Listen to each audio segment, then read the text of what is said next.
ये महापंचायत हो रही थी बिहार के चर्चित भरत भूषण तिवारी एनकाउंटर को लेकर। महापंचायत भरत तिवारी के पैतृक गांव बिलौटी में महापंचायत का आयोजन किया गया था। इसमें बिहार समेत कई राज्यों के लोगों के पहुंचने का दावा किया गया। महापंचायत में करीब 10,000 लोगों के जुटने का अनुमान था। महापंचायत में करणी सेना, परशुराम महासभा, हिंदू महासभा के लोग मौजूद थे। ब्राह्मण महासभा, हिंदू जागरण मंच सहित सामाजिक और धार्मिक संगठन भी शामिल हुए। महापंचायत के दौरान बिहार सरकार को 1 हफ्ते का अल्टीमेटम दिया गया। 7 दिन के अंदर मामले की निष्पक्ष जांच की मांग की गई। दोषी पुलिस जवानों और अधिकारियों के खिलाफ कार्रवाई की मांग हुई। भरत तिवारी के एनकाउंटर को लेकर उनके गांव के लोगों ने सवाल किए कि पुलिस की कार्रवाई पर परिवार और गांव वालों ने जांच की मांग की है। पिछले 6 दिनों से इसको लेकर परिवार विरोध कर रहा है। परिवार के मुताबिक केवल एफआईआर दर्ज होने से उनकी लड़ाई खत्म नहीं होने वाली। लोगों की मांग है सभी साक्ष्यों को सुरक्षित रखा जाए, जो भी दोषी हो उसके खिलाफ कानून के अनुसार कार्रवाई की जाए। एफआईआर दर्ज होने के बाद भी गांव में आंदोलन का माहौल बना हुआ है। लोग भरत के साथ आकर खड़े हो रहे हैं। सुनिए जरा क्या कुछ कह रहे हैं प्रशांत किशोर। पागल नहीं था, वो अपनी लड़ाई नहीं लड़ रहे थे। 80 परिवार जो जमनिया गांव से आज 2 बरस से जो लोग गंगा के कटाव की वजह से यहाँ विस्थापित होकर आए हैं, उनको बिजली मिले, उसको पानी मिले, इसकी लड़ाई लड़ रहे थे।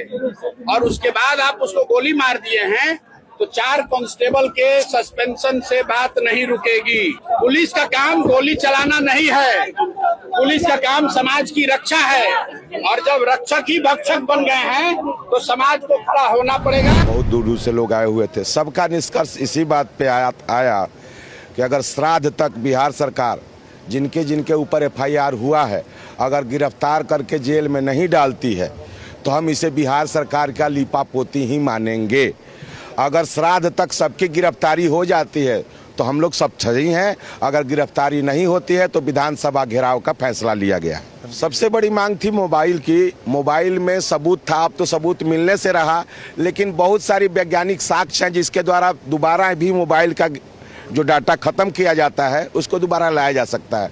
तो हम सरकार से चाहेंगे कि भरत तिवारी को मोबाइल को जब्त करके और उनके मोबाइल में क्या क्या ऐसा था उसको दोबारा प्राप्त किया जाए और उसे जनता के सामने लाया जाए।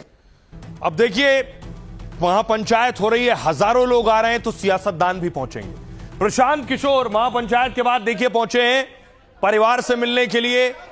भरत तिवारी के परिवार से मिले।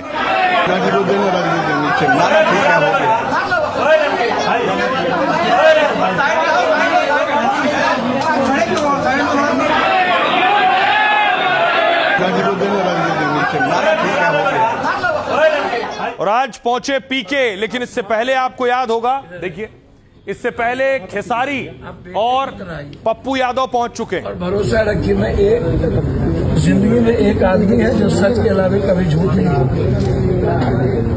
1 सप्ताह के अंदर हम इस केस को हाई कोर्ट और सुप्रीम कोर्ट में फाइल करने का प्रयास करेंगे।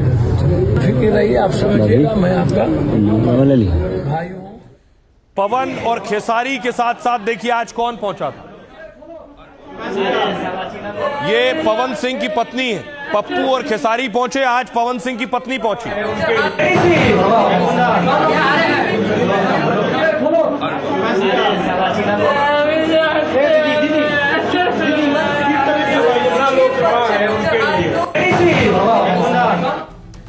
अब देख, बात तो साफ है कि इस पर जमकर सियासत हो रही है। सियासत हो रही है तो क्या एक्शन भी इसी वजह से हो रहा है, यह भी सवाल है। लेकिन इसमें अगड़ा पिछड़ा की लड़ाई शुरू हो गई।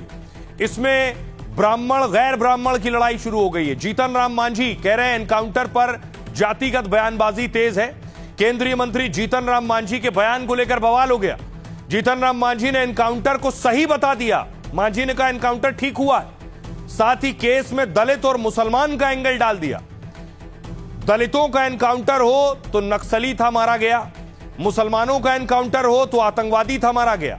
ऐसा कहने वाले लोग ही भरत तिवारी के एनकाउंटर पर सवाल उठा रहे हैं। तेजस्वी यादव ने भी एनकाउंटर पर सवाल उठाते हुए इसे सुनियोजित हत्या बताया। घटना की उच्च स्तरीय न्यायिक जांच की मांग की ताकि सच्चाई सामने आ सके और जिम्मेदार अधिकारियों के खिलाफ कार्रवाई हो। पप्पू यादव कह रहे हैं अभी बिहार में कानून से ऊपर होकर काम किया जा रहा है। सवाल उठाया जा रहा है किस बड़ी मछली को बचाया जा रहा है। पप्पू यादव ने एसटीएफ को भेजकर गोली मरवाने का आरोप लगाया है। भरत भूषण तिवारी को शहीद का दर्जा देने की मांग की है। प्रशांत किशोर ने महापंचायत में परिवार के लोगों से मुलाकात की। पीके ने इसके बाद सीधे सम्राट चौधरी पर हमला बोला। गृह मंत्रालय सम्राट चौधरी के पास है, उनके विभाग की जांच हो। गृह विभाग की भूमिका की जांच से ही सच सामने आएगा। पवन सिंह ने भी पूरे मामले की जांच की मांग की है।